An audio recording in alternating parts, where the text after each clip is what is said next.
Maintenant, essayez de sortir. Voilà, je pense qu'il comprend. Oh la vache! Merci Andy. Comment maîtriser quelqu'un? De 1, détends-toi, allonge-toi par terre sur le ventre, voilà. Bon, soit il est inconscient et tant mieux, il n'y a pas besoin de le maîtriser, je me casse. Sachez que si vous laissez un agresseur sur le carreau comme ça par terre, et qu'il y a des caméras ou des témoins, vous risquez d'être accusé de non-assistance à personne en danger. Ça, faut le savoir. C'est con parce que c'est un agresseur. Le mec, il se vide de son sang. Vous vous êtes barré devant témoin ou devant caméra. Le mec, il crève, on va vous dire. Vous êtes parti, vous n'avez même pas eu la présence d'esprit d'appeler les secours. Alors, naturellement, vous lui dites, j'en ai rien à foutre, c'est mon agresseur, il va quand même m'emmerder. Certes. Mais ça reste un être humain quand même. Donc, le mec, au minimum, on ne vous demande pas, comme je dis souvent, d'arriver bouche à bouche et compagnie. Juste appeler, voilà, j'ai été victime d'une agression, telle personne, elle est en train de se vider de son sang, telle adresse, voilà, venez vite. Au moins, on ne peut pas vous dire, vous l'avez laissé crever comme un chien sur le trottoir. C'est la théorie qui veut ça, hein. Après, vous faites ce que vous avez à faire. S'il n'y a pas de témoin, je plaisante. Bon, bref, voilà, non, mais c'est complexe, mais je plaisante. Si vous pouvez, vous appelez. De toute façon, il faut appeler, hein, mais au minimum, vous allez porter plainte directe avant que lui se relève et y aille. Parce qu'il va y aller, hein. Donc, dans l'idée, c'est ça. Bref. Le mec est par terre. Comment maîtriser quelqu'un comme ça? Ça, c'est compliqué. Il y a plusieurs façons de faire. Pour la ceinture marron, ce qu'il faut, c'est sur le ventre, mettre la main ici, voilà. Et là, on va doucement. Si, approchez-vous, s'il vous plaît, venez voir par là. Si, voilà, en général, on vous dit, il faut mettre le genou ici, le genou ici. Bon, ça, c'est déjà pas mal. Mais si je fais ça et que j'ai un peu... Excuse-moi, je suis un peu lourd aujourd'hui. Et encore, j'ai pas mangé ce soir. Voilà, là, on se dit, ouais, là, c'est pas mal, on dit quand même, c'est pas mal. Mais... là, Andy, il est en mode cool, il se laisse faire. Voilà, va doucement. Vas-y, bouge Andy, sors de là. Violemment, sors. Voilà, il peut peut-être sortir. Donc, pour pas qu'il bouge, le jeune homme. Qu'est-ce qu'on... Non, va doucement. Bon, déjà, vous avez des contraintes articulaires. Ça, c'est pas mal. Voilà, normalement, il ne bougera pas. Vous avez des points de pression, par ici, par là. Bon, peu importe. Ça, attention, parce que s'il bouge trop, vous lui cassez le poignet. Ça, c'est ce qu'on appelle les techniques force de l'ordre pour les policiers. Normalement, la personne là, elle ne devrait pas trop bouger. Si je fais ça, j'essaie de bouger, voilà. Il va se marrer, oui. Alors voilà, je plaisante. Alors, je vous montre ça c'est important. Pourquoi? Parce que même si on n'est pas force de l'ordre, il peut arriver qu'on a besoin de contrôler quelqu'un parce qu'il est trop dangereux, vous êtes avec votre enfant ou je ne sais qui, c'est pas évident. Bon, ça c'est la version articulaire de ce qu'on appelle le bec de canne, c'est ça. Maintenant, ça c'est bien, mais on va rajouter ce que je dois faire pour la ceinture marron, c'est-à-dire le poids du corps. Si vous mettez que votre bout du genou ici, et un bout du genou est là, c'est déjà pas mal, mais ça suffira pas. Le mec, je vous l'avais vu, il peut sortir. Il y a des gens, ils sont capables, sous la nervosité ou l'énervement, de se casser tout seul le bras, de sortir, et après, bon, il va couiner le lendemain, mais il va sortir le gars. Sous les nerfs, et les gens, la douleur, ils la sentent pas, ils sont capables de se péter les bras.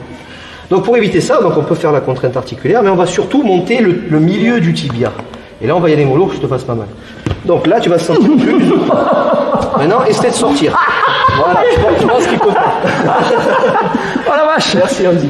Ça va aller? Ouais, c'est tout nickel. Je pars à New York dans 2 semaines. Non, t'inquiète, juste t'as prévu un ostéopathe ou pas? C'est bon. Oh la vache! T'inquiète pas, ça c'est la douleur du commencement. On découvre qu'on avait un poignet en fait. Ah oui, excuse-moi, t'inquiète pas. Non, je suis pas fou, normalement je brise pas mes élèves, du moins le premier cours en général. Ouais. Surtout les cours d'essai, on les laisse, et dès qu'ils sont inscrits, ils disent vas-y, je mords, ça fait que 3 cours que je suis là. On lui tombe dessus. D'accord? Normalement on lui tombe dessus. Plein pot. D'accord? Ça c'est militaire pour briser quoi dans l'idée. Donc, ce que je vous disais, là voilà, lui encore ça va. Voilà, il a quand même l'épaule qui monte jusqu'ici. Il y en a, à peine on fait ça, aïe, ça couine. Normalement, pour contrôler quelqu'un ici, il faut que le bras, le coude, soit au-dessus. Il ne faut pas qu'il soit ici, dans l'idée. Maintenant, après, on fait ce qu'on peut avec ce qu'on a, d'accord? Dans l'idée, voilà. Déjà, ici, il y a une contrainte. Donc là, vous avez plusieurs contraintes. Vous avez une contrainte au niveau de l'épaule. On va doucement, tu me dis stop. Stop, ouais. Voilà, boum. C'est ça. Donc si je fais ça violemment, dans la logique, ça fait très mal. D'accord? C'est pour ça, le mec, si c'est un agité, il va bouger, il va se péter lui-même l'épaule, mais il va vous accuser. Il va dire, c'est lui, il a forcé comme un âne. Il va prouver. Pour ça, non, je plaisante. Donc, les points d'appui, genou, tibia dans le creux des reins, dans l'idée, le coude au-dessus, hein, on le tient. Attention qu'il ne vous en mette pas une, hein. Donc placez bien. Au moment, il n'y a pas trop d'amplitude, hein, c'est un petit poulet, mais il n'a qu'une aile. Le tibia sur la tête, doucement. Déjà, voilà.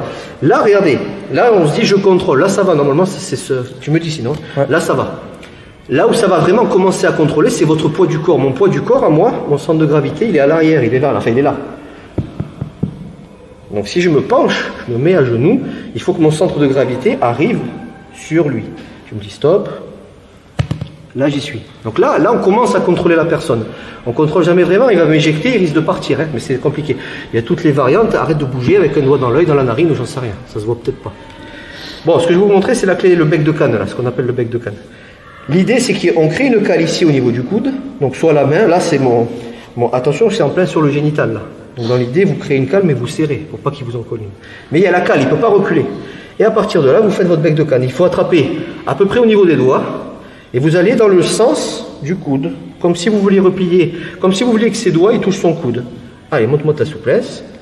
Voilà, et pas souple. Si tu souhaites aller encore plus loin, à savoir décupler tes connaissances en self-défense, devenir confiant et efficace en situation réelle, mais ce que je t'invite à faire, c'est à cliquer juste ici. Formation offerte. Ou encore sur le lien qui est en description juste sous la vidéo. Voilà, j'espère que la vidéo d'aujourd'hui t'a plu et que t'a aidé à progresser un petit peu plus. Quant à moi, je te retrouve de l'autre côté pour commencer ta formation vidéo offerte. À tout de suite.